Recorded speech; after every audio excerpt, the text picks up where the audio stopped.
There is no other power greater than the power over money, the power to create and contract the money supply, the power to control the purchasing power of your money.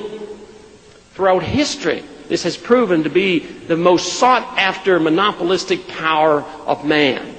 It has become more sophisticated over the decades and over the centuries, more sophisticated now and more international in scope than ever before. So I see the issue of power and the control over money as being something that we cannot ignore, we must address.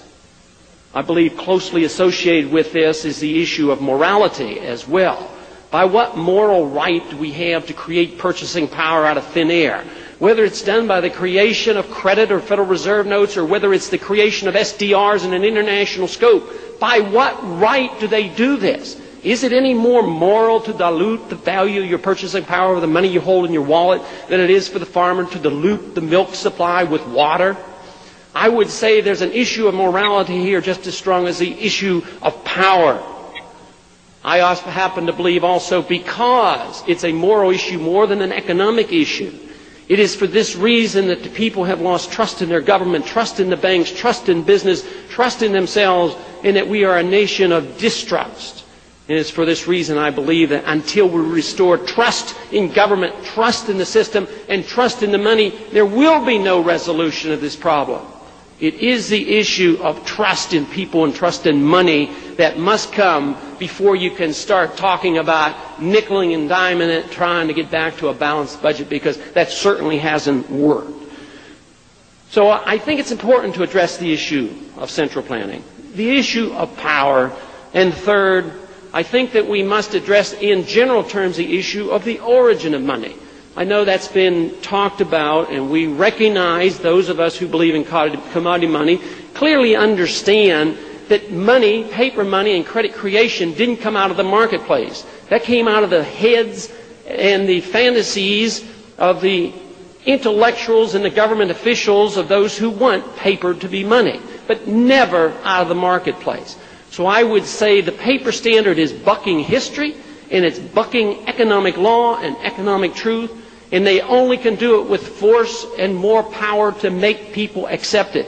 Because economically and historically, paper is not money.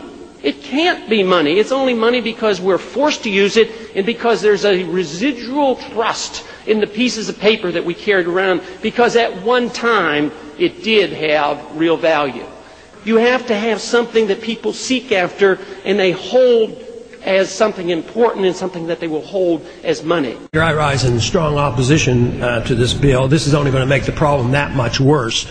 The problem came about because we spent too much, we borrowed too much, and we printed too much money, we inflated too much, and we overregulated. And this is all that this bill is about, is more of the same. So you can't solve the problem.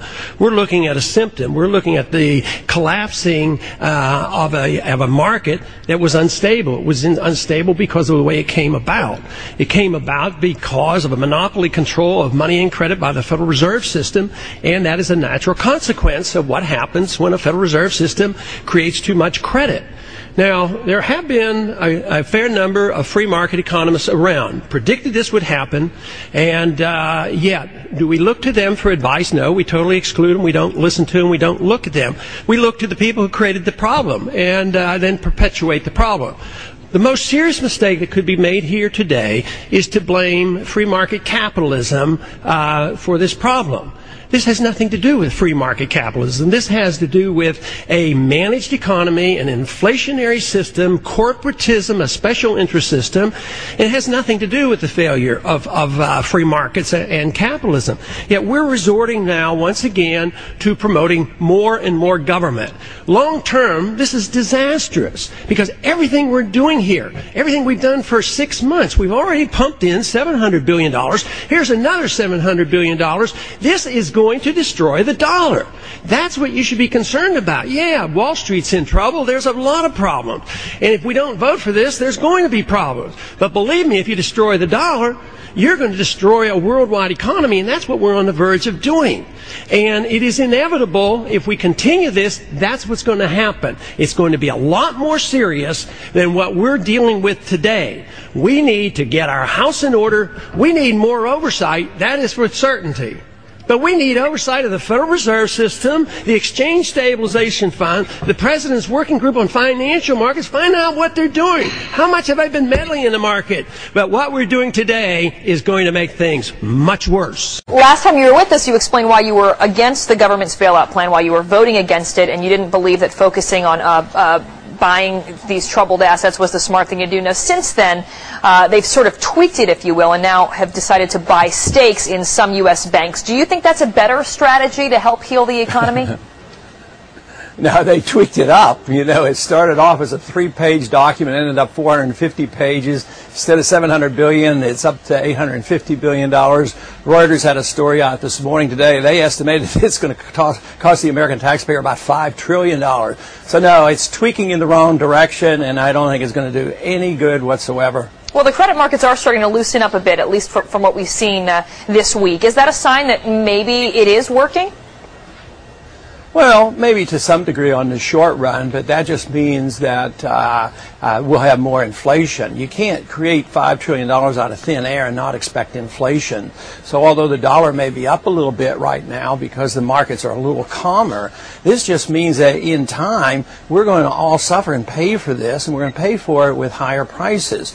And this is the serious problem. It's the attack on the dollar system. They're trying to save the dollar, but this system that we've had since 1971 is non-viable, and it's coming to an end. That's what this whole story is about, the end of a monetary system that we've had since 1971, and something has to give. You just can't create more money out of thin air and propping up everybody. It's an immoral system. You're asking the poor people to bail out the rich. You're asking the innocent people to bail out the guilty. You're asking people to just totally defy the Constitution, because there's no place in the Constitution that says that we can do these things. And besides, economically, it's a disaster. This is going to cause a great deal of harm. Even it's like a drug addict taking a strong fix and he feels better for a day or two. But believe me, we're going to kill the patient, and the patient here is the dollar system and our whole entire world economy. Have you heard anything? I would say let's get off this addiction. And Congressman, have you heard anything from either of the presidential candidates about their economic plans that you think are good things that need to be implemented? No, not really, but you know, it's tough to find out the good parts. I do think that John McCain has a better approach to the medical problem, and Obama has a better approach to trying to save some money by coming home from Iraq. You know, we're spending $10 billion a month over there, so we could save a lot of money, and that money should be spent back here. But quite frankly, how can we trust anybody? Because, you know, when it comes to the bailout, how do they differ? Both McCain and Obama comes rushing back to Washington and vote for the bailout. Well, they both approved it, and it approved both houses. I know you voted against it, but that leads me to another question. If Barack Obama does end up winning, it looks like the Democrats would really have a trifecta in Congress, both houses and the White House. What does that mean for the American people and also for the GOP?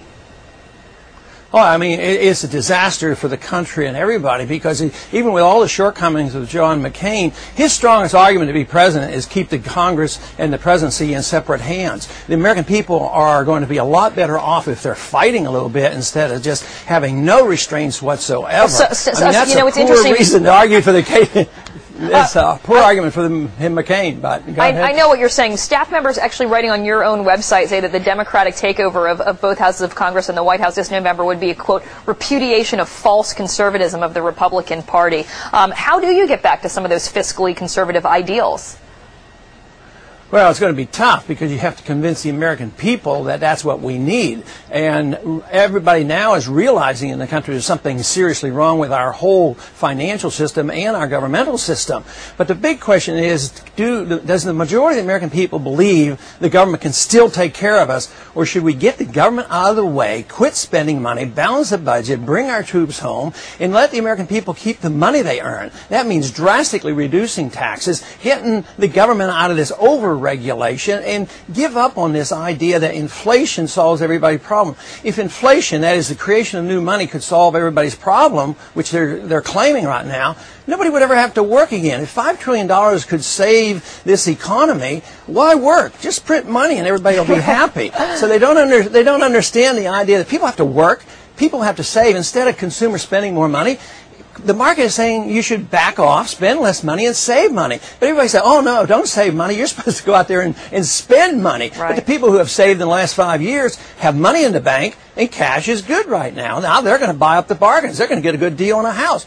Prices of houses should come down. We shouldn't keep them artificially high. We shouldn't try to stimulate housing. There are too many houses. We should let the market make these decisions. It's arrogant for the politicians and the bureaucrats to believe they can plan the economy and sort this all out. We've been doing it for all these years, and the monetary system is so confusing and so corrupt that the sooner we get back to believing in ourselves, believing in freedom, believing in sound money, believing in the Constitution, we're going to solve these problems. But right now, there's a fight going on in this country. Our numbers are growing. We're not the majority, but our numbers are growing.